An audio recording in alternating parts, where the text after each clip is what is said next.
Díodíobh agus fáiltearás go Gaeilge i mo chroí, agus má tátaíonn seo díoduit agus fáilte.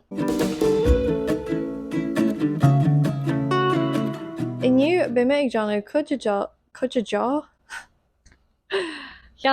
Inniu b'ime ag deanadh cuide dó den íseán a rinn mé faoin chapel. San íseán sin bhíonn mé cotige a bhfuil difriart ann idir tá agus is, agus rinn mé an chapel san aimsir leithreach. Ach inniu b'ime de gharc ar an chapel san aimsir chaite, agus mó connealach. Málam díobh arc ar an chéad íseán mana bhfuil sibh cinnte faoin chapel, agus ar Éileán. Tásúimid le sampla. Ba dhaoine sprágúla iad. Ba dhaoine sprágúla iad. They were inspiring people. Níor dhaoine sprágúla iad. Níor dhaoine sprágúla iad. Níor dhaoine sprágúla iad. They weren't inspiring people. It's up to you. Mar ecin sibh, aithríonn is go ba san aimsir chaite, agus ní go níor, agus séimhítear an tainneamachil, dhaoine in áit, daoine. Is daoine sprágúla iad, ach ba dhaoine sprágúla iad. Ar dhaoine sprágúla iad? Ar dhaoine sprágúla iad? Ba á.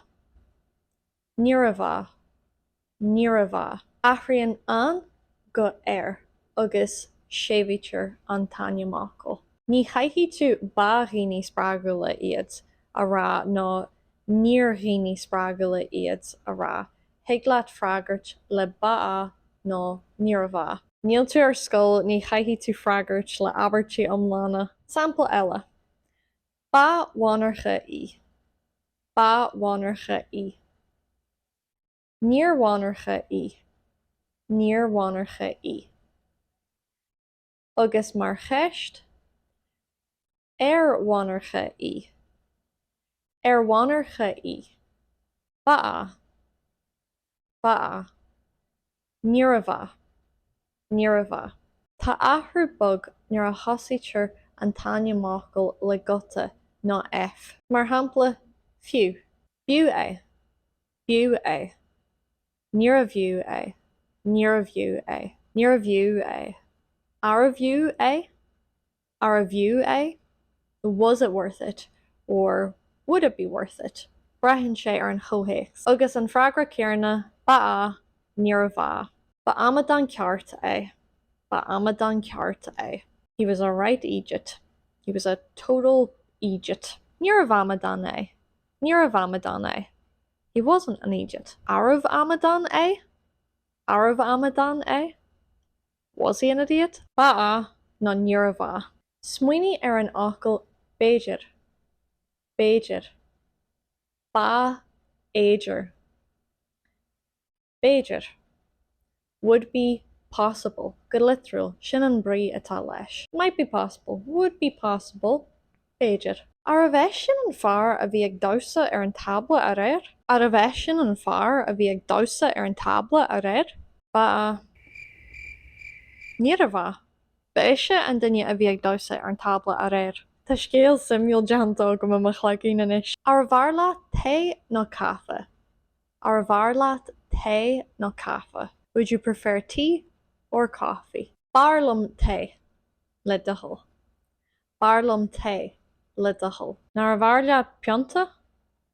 Nar a bhar leat pionta? Wouldn't you prefer a pint? Cheeky wee pint? Don't mind me. Úsáidtear ba seachas b roimh gotaí agus F agus gotaí sna casanna seo. Roimh na fóraimneacha pásanta, mar shampla, ba é sin an chéad uair.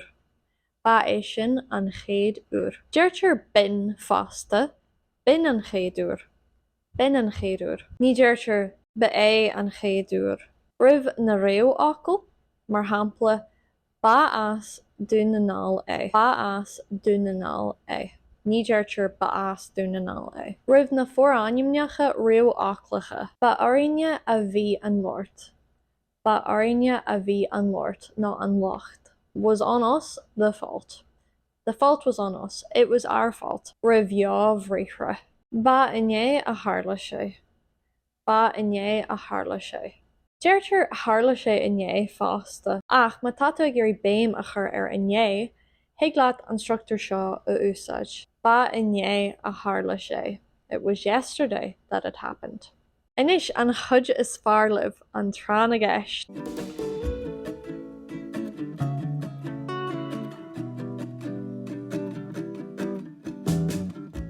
Bhún seoirí iad.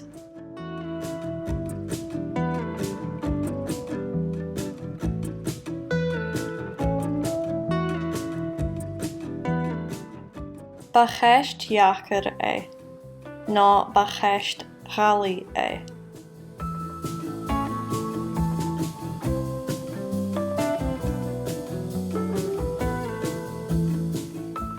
Níor ghalta maith mé, níor wachlainn maith mé.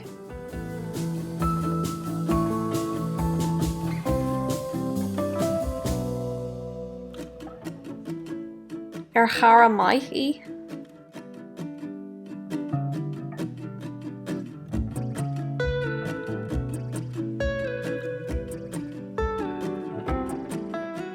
Níor bhiú bheithe gargóint faoi.